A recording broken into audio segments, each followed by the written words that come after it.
What is happening, Dolphins fans, and welcome to another episode of the Fins Tailgate with your host, El Capitan. Tonight, on the tailgate party that never seems to stop, we're going to get into a little bit of the sentiment going on mainstream media from ESPN and NFL Network and, the talking heads, as well as the sentiment on social media amongst, fans.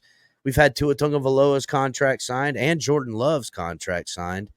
And now that the dust has kind of settled a little bit and, people have been able to digest what's happened, because it's been a long time coming. I mean, for months now, all these two fan bases and the NFL has talked about for most of this offseason has been Jordan Love, Tua Tagovailoa, even Dak Prescott. These guys looking for contracts, da da da da da. Funny enough, all three quarterbacks are represented by Athletes First. And when Tua signed his deal, the Jordan Love deal came right afterwards. I'm sure that had no coincidence in it at all. But whatever. Anyhow, now that the dust is kind of settled, the feeling and sentiment wise on the two contracts is starkly different between how people are saying the Dolphins did with Tua versus to how, what the Packers are getting with Love. And the energy is a lot different. We're going to address a little bit of that.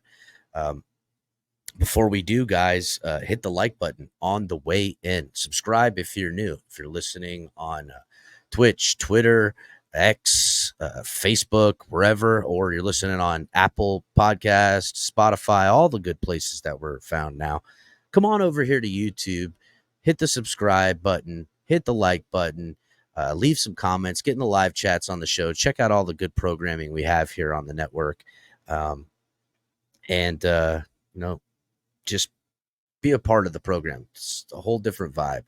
But we're gonna get into a little bit of the differences between how people are acting with Tua and their takes on it, and the differences with Love. So let's get right into it.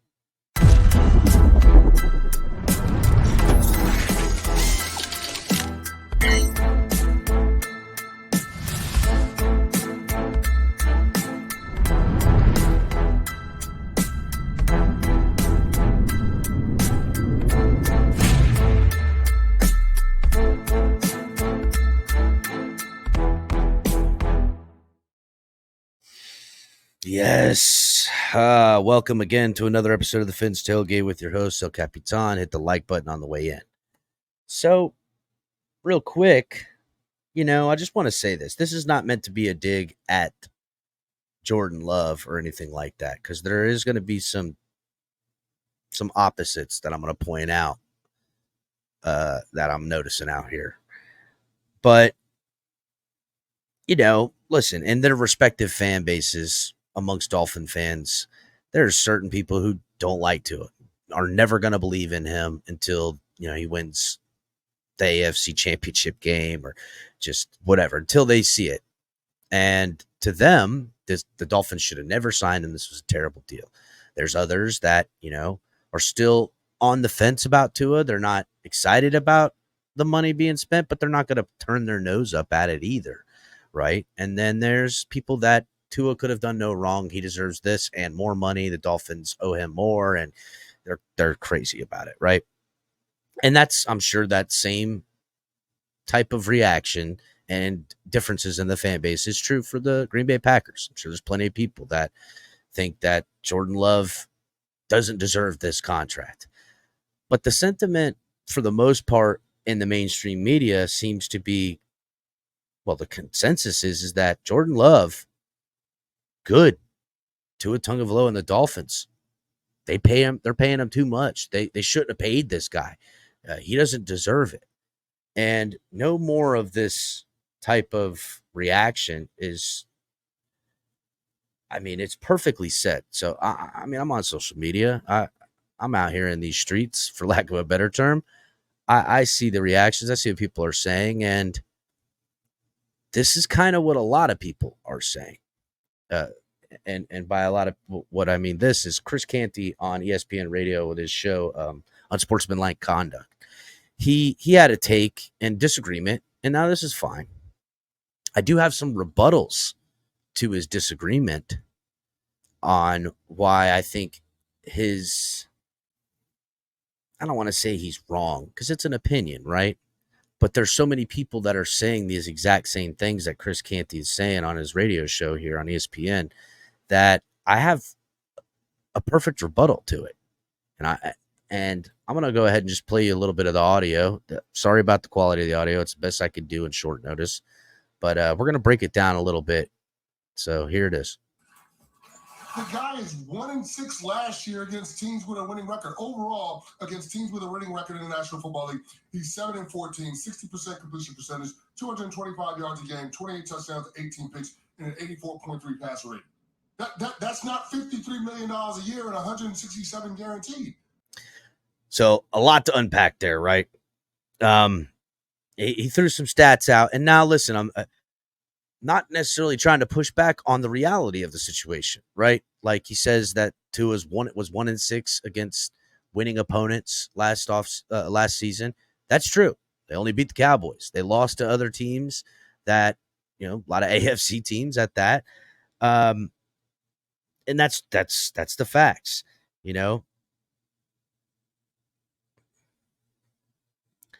All time, he's 7-14 against winning opponents in the NFL. So, again, not a really good stat. And I understand the hesitation because I'm here watching the games. I'm calling the games on Sunday. I'm not happy when I see him come up short in these games. And I'm not saying that I haven't seen that. And I've been critical of it, right? He also says 60% completion percentage. He's averaging 225 yards a game. He got 28 touchdowns last year with 18 picks, and his passer rating is 84.3. And I mean, it's not like these are gaudy numbers. And when you say, oh, this man's getting paid $53 million a year, which is top tier quarterback money, you have a legitimate gripe, right? Now I'm going to put a little bit of context on a couple things. First thing being that $53 million a year, right? We went and broke down just last Sunday, Color and I, and you should be able to find it on the podcast too. The language in the contract, the guaranteed at signing money, which is completely different, the guaranteed money, and where the Dolphins have a reasonable out to pivot. And if you guys been listening to me all off season, you've heard me say this probably 100,000 times that, once the Dolphins didn't draft a quarterback in this year's draft, which didn't look like they were going to this past draft anyhow, all the contracts signed, all the money, all the allocation, the draft pick, everything is pointing towards the Dolphins riding this team in a 3-year window. And what I mean by the 3-year window, 2024, 2025, 2026. And Tua Tagovailoa's contract further affirms what I see on paper, what I tend to believe that Chris Grier and this management team, as with coaching staff, that they are going to continue the route that they're on, and rightfully so, for the next 3 years. I mean, this is not the Miami Dolphins, Adam Gase and Mike Tannenbaum era. This is a head and shoulders above where we have been in recent memory. Okay? It's the truth. That being said, would I have liked with Tua's, leading passer last year? That's a feather in his cap. Top 5 quarterback stats in every category, dang near, in 2023. Would I have liked to still see more? Absolutely. But I'm not going to penalize Tua for getting paid, and he's coming into his 5th year. Now, let's call for what you want. We're not going to throw the blame game around here, but I'm going to speak on some facts. There was mishandling up and down the first 2 years with Tua Tagovailoa. Number one, it was COVID year. Tua came in injured from that devastating hip injury. So that was its own obstacles and stuff that we had to deal with. So I think Dolphins fans, I know how I felt that first year was going to be a wash. We weren't going to really be able to use him and know what we're getting in our first round, first overall pick, not overall, but our first overall pick in that year's draft. We didn't know what we were going to get. And I think we all anticipated he was going to sit on ice for the most part of that first year. So it was always going to be a 3-year deal with a 4th-year option with a quarterback coming out. But there was mishandling, and say what you will. There's plenty of people in this fan base that loved Brian Flores. I was fond of the way he coached, but it's painfully obvious that there was a difference of ideology with management between Flores and everything like that. There was an absolute lack of creativity on offense and willing to work with Tua. And it's just the coaching staff on the offensive side, it just really wasn't there, right? And between the disagreements and the fighting that happened behind the scenes, and we're not going to get into all that, but that alongside with mishandling the quarterback situation and, not really having the offense, Dolphins in prime time of trying to figure out what you got in a rookie quarterback changes directions. They go and hire Mike McDaniel. Now, Mike McDaniel, great turnaround on the offense. But let's not forget that heading into year 3 with Mike McDaniel, we're now on a 3rd defensive coordinator, which, considering three new defensive coordinators and a coaching change over the last 4 or 5 years, the Dolphins, where they sit currently, their trajectory is still pointing up in a much better way than we've seen in years prior, with a little bit more consistency. Since bringing in Mike McDaniel, at the very minimum, our offense has stability. Our upper management with the coaching staff has stability. The team and everything seems to have a real idea of how they want this to look, and they're working well together to get it done.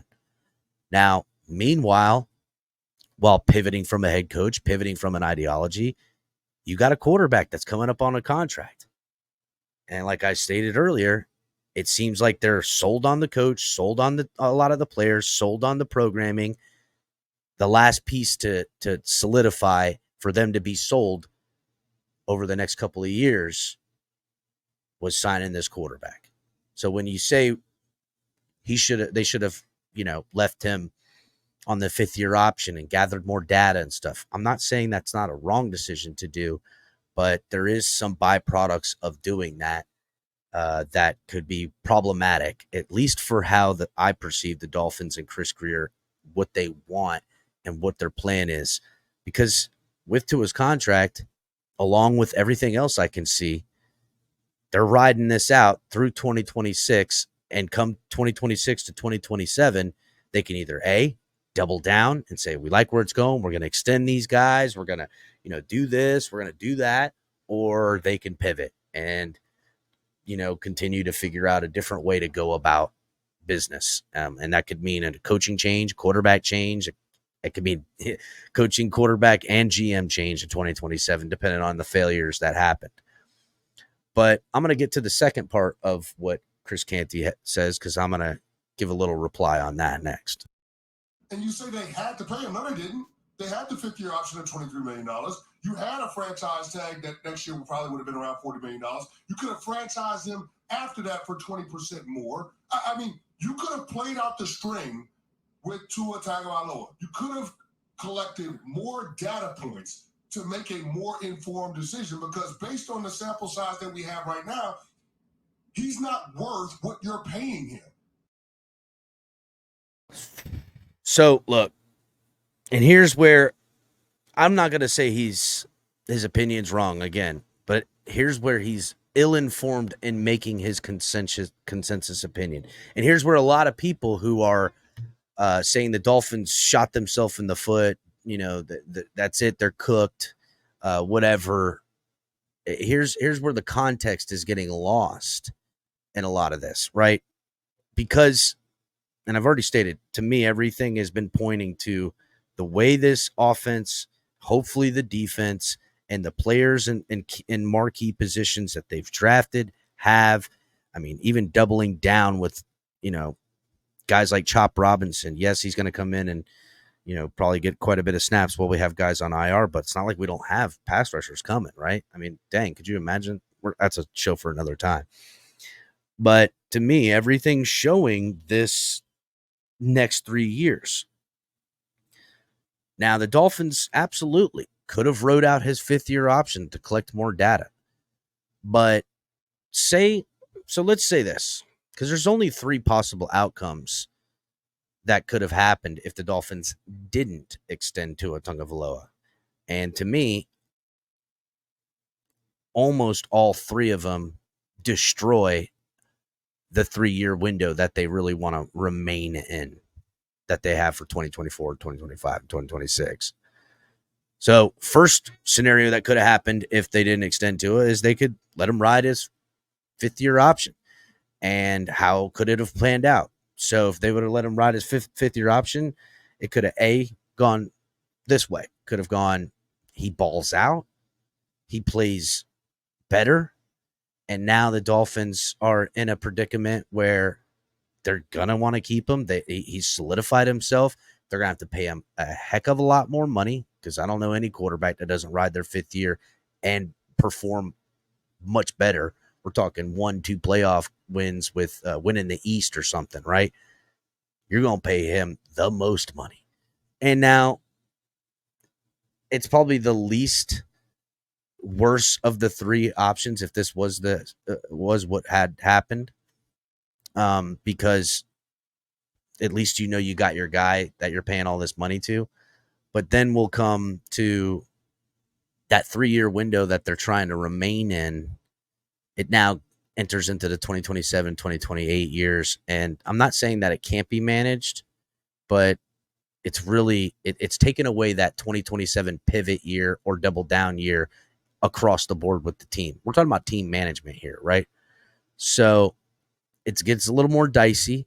And, with paying him top tier money, you might have to let go of talent earlier than you wanted to, that you could have had in this 3-year window, or that you do now have in this 3-year window. You might not be able to sign talent. You couldn't afford a Javon Holland and a Jalen Phillips, or you can't, you let Javon go or you let Jalen go, and those types of ripple effects become problematic, where, signing them earlier and for the money you have, even if you go for broke in this 3-year window, for the most part, at least you're dealing with what right? The second way this could have gone if he didn't sign it and wrote out his 5th year is that it's the same. It's the same. In which case, you're kind of stuck with Tua at quarterback, right? Because if he performs the same, now you have to either franchise tag him, let him go, and try to draft somebody new, which that has its own set of problems. Say you're drafting somebody new. Now what? Now you've got to, get this guy up to speed. I don't know, man. Does the talent you possess now, is it going to work out? Not saying a rookie couldn't come in and, play like his hair's on fire and have a whole, same or different or varying success that made it all worth it. But, again, that 3-year window gets a little bit more dicey, right? And then the third scenario that could have happened is, say he comes out and plays terrible or gets injured or something to that effect, in which case your 3-year window is screwed. You're probably going to start, you're definitely going to draft a new quarterback. You're going to have to make financial decisions to purge. You can't expect a rookie to come in year 1 and keep you inside that 3-year window. You really got to kind of maneuver the can. And now you're thinking about 2026, 2027, 2028, trying to line up that window with this new guy, right? And all this stuff is doable, but it's not what the contracts, what the team has been showing me. And it's a sensible decision, obviously, to stay with what you know and continue to build on it, right? So before we get into the second part of a take on Tua and why this is a bad deal for Miami from what was it? ESPN First Take. Harry Douglas had this take, ex Falcon, onto it. Before we get into that, make sure you guys again are checking out TFTGnetwork.com. The website can help you get all of our apparel, help find all of the sites and everywhere we're on, all social medias. We got great stuff, great swag.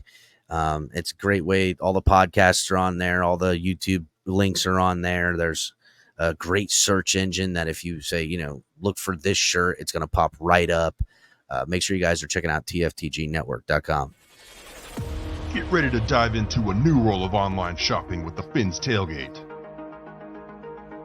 Whether you're a die-hard sports fan or just looking for the latest fashion trends, we've got you covered. With a wide variety of products from your favorite sports teams to stylish accessories and home decor, we're your one-stop shop for all things tailgate. Our easy-to-use website and hassle-free checkout process make shopping with us a breeze. Plus, with frequent sales and discounts, you won't want to shop anywhere else. So come on in and join the party at the Fins Tailgate, your new go-to destination for all things tailgate.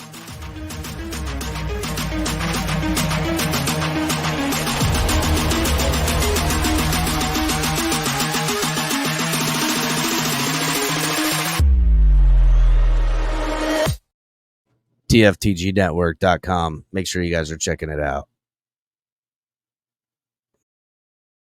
Okay.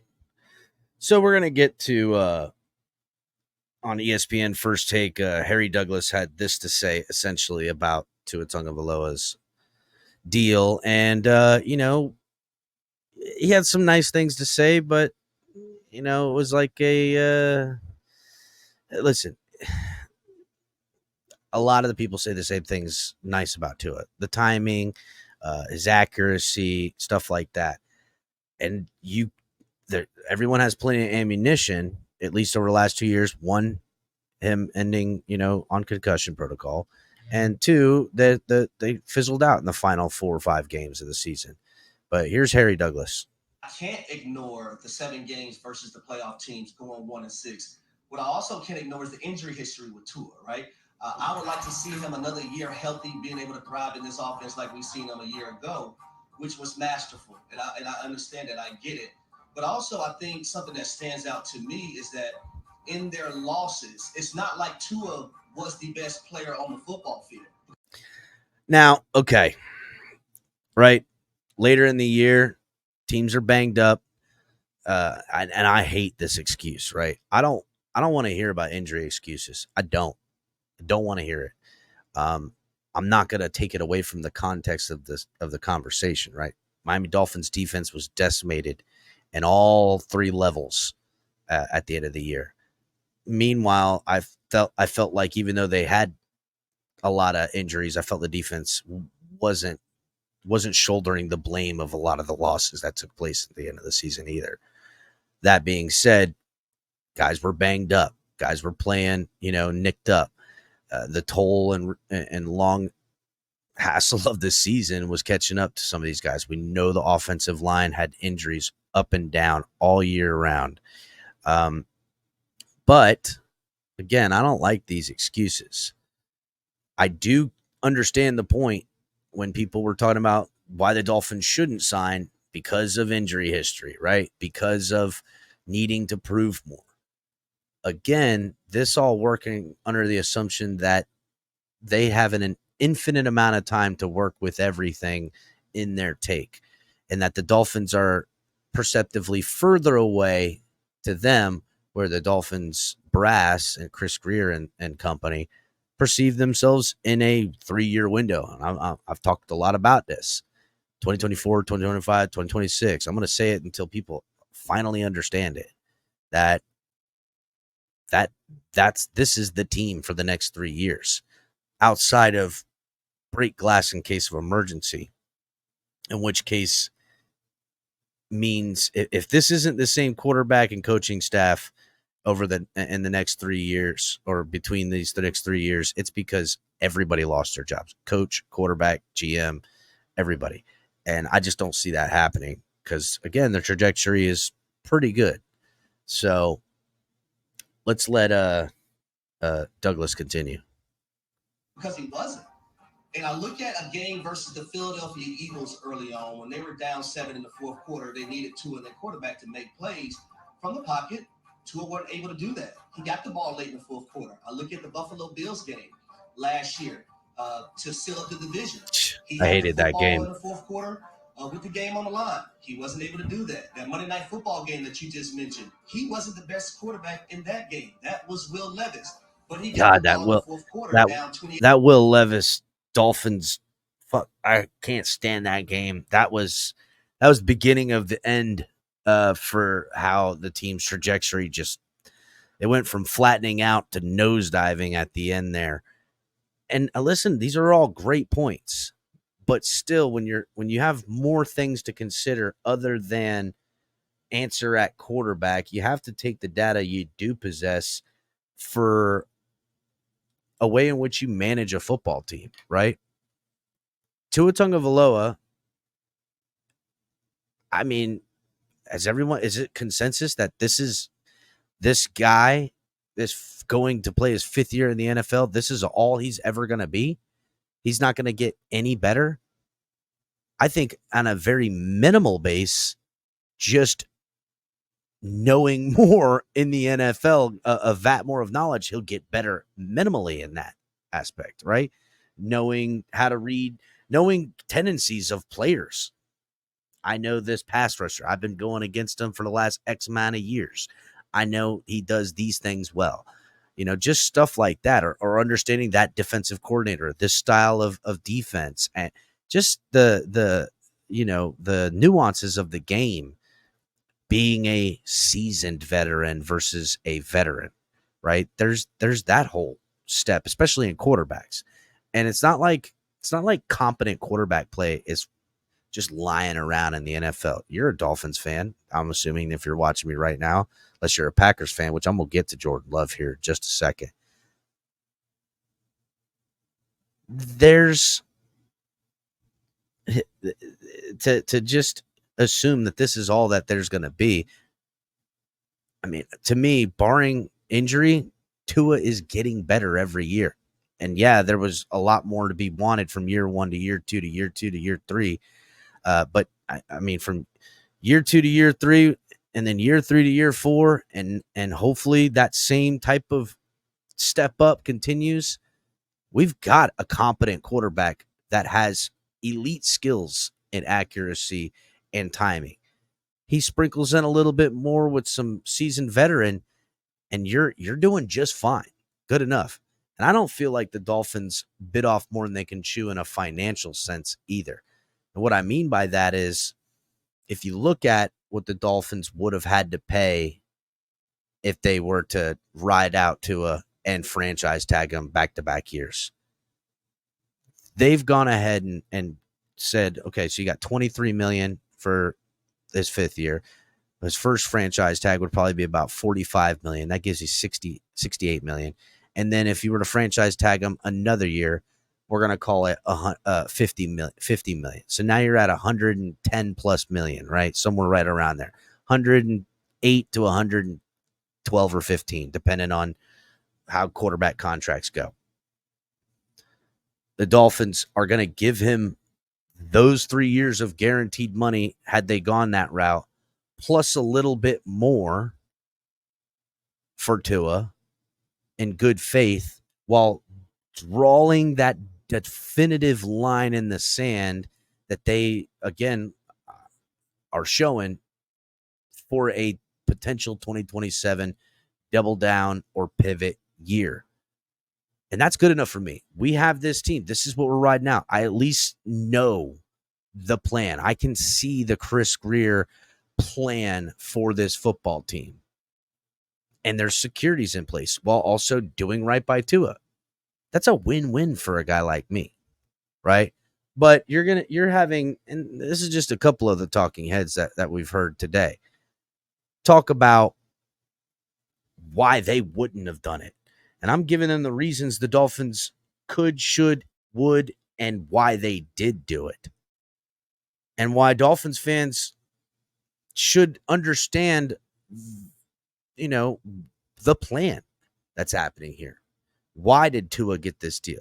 Why didn't they go the route you wanted to go as a Dolphins fan, thinking he should have rid out his fifth-year option, which might not have been the wrong one. But I'm giving you the reasoning behind this. But I also got to ask, not just Dolphin fans, and I want you guys to get in the comments, but, people across social media and, other fans of other teams. Why is it just, Dolphins should have waited. Packers, smart deal. Jordan Love has got 8 games in the NFL that I could say, yeah, that looks like a real guy. But let's not act like Jordan Love is playing in the AFC, that he's got to go through the same type of gauntlet us Dolphins got to go through. He's not facing the best quarterbacks in the NFL all the time. I mean, what does the NFC have for the best quarterbacks, right? I mean, we're going to say Purdy, which Purdy's good. I don't think he's any more or any less elite than guys like Tua, right? I think Tua's a little bit more dynamic. I think Purdy's good. I think he's damn good. Jared Goff, I like me and Jared Goff now. I'm not throwing shade on Jared Goff. That guy is he's a great quarterback, and dude, he made the Lions relevant, right? But Stafford's good. But again, even the teams that we're naming here, and they're good teams. We're talking about Patrick Mahomes. We're talking about Lamar Jackson. We're talking about, now even CJ Stroud in the AFC. We're talking about, say what you will, Joe Burrow. You're talking about Justin Herbert, Lamar Jackson, freaking phenom. See what I'm getting at here? I'm not trying to dog the NFC, but Jordan Love having an 8-game sample size that makes you comfortable to sign, and everyone's just rubber stamping that, saying, yeah, that makes sense. Applauding the Green Bay Packers. And I'm not dumb. If I was going to measure Tua Tagovailoa and Jordan Love, and all things were equal outside of the two of them, and I'm not going to go off any of the other data, I can see the athleticism, the size, the mobility, the arm strength, and why that is appealing, right? I'm not crapping on Jordan Love, but you're not going to show me all the things Jordan Love is and does, and all the things Tua is and does, and say that this is a sure thing and this isn't, because that's what we're hearing out here. And I'm not going to let the cap continue. El Capitan is stopping all the cap right now. All right? I'm not interested in it. This nonsense that, there was Jeff Darlington said a little bit, and I thought it was really smart. The impression people are giving by this tendency towards these two quarterbacks that got paid is that Tua needs to earn it. And him playing his rookie year, all 4 years, he needs to wait longer for his money that he's earned.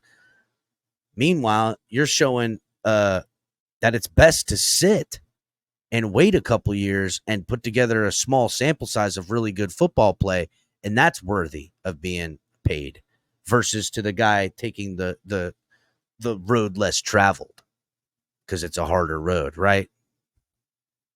It's a bad precedent to set. And to me, it's an unfair criticism to have that on Tua while standing on over here and saying Jordan Love is fine. They made the right decision to extend Jordan Love. And the Dolphins made the wrong. I'm not interested in it. And that's how I know a lot of this stuff, and a lot of it is about clicks and grabs and haters, right? There's just the Tua moves the needle. say what you want. Green Bay got a lot of fans, and really great fans at that. I've always enjoyed, even when Dolphins have played against them, and I'm at either a game or a local bar with them, and we're smack talking. They're sports town fans. I can vibe with them, right? Not like you Bills fans. I don't like you guys. Some of you all right, but anyhow, it's I'm not going to stand for it. I don't think us Dolphin fans should stand for it. Feel how you want about Tua, and like all the measurables of a guy like Jordan Love. But Jordan Love is statistically, he's just as likely, if not more likely, to nosedive into Nowheresville. And if it happens, say Jordan Love just completely tanks, he's not even a top 15 quarterback, and they miss the playoffs and all that stuff, it'll be less surprising in hindsight going, oh, yeah, that's right, he only played 8 games. Whereas if Tua completely dies off the deep end and it's not related to injury, that would be far superior, more surprising because of the sample size we have of both these guys in the NFL. So I don't understand the miscommunication here. Why? And I want you guys in the comment section, tell me why all the love for Love and why the adverse of hate towards Tua. I get it. Tua gets the hate. I've given it to him. Sometimes he deserves it. I don't watch Jordan Love and the Packers like that. But from what is digestible to me and what I'm seeing, and I know there's those people out there like, well, Packers fans are better fans to their quarterback than Dolphins fans are. I don't want to hear that nonsense. I'm a Dolphins fan, not a quarterback fan. And my quarterback is signed, and I'm going to be the best fan to him because this is my guy right now. But I'm also going to have my level of expectation and output for a guy who's making hundreds of millions of dollars. He'll make every bit of 160 million the next 3 years. So that comes with that type of expectations too. But I'm not gonna be off of them at the drop of a hat either. But get at me in the comment section, guys. Let me know. Why do you think Love is getting the love and Tua is getting the hate? Is it as simple as haters? Is it as simple as the algorithm out there, pushes the hate towards Tua because he moves the needle? Is it, they're trying to prop up Jordan Love and that Green Bay market that they love to have be in the spotlight? I don't know. I'd like to hear from you guys, though. So make sure to share this video, hit the like button. If you're listening on anywhere and everywhere, come to YouTube, subscribe over here, and we'll see you guys next time. Fins up.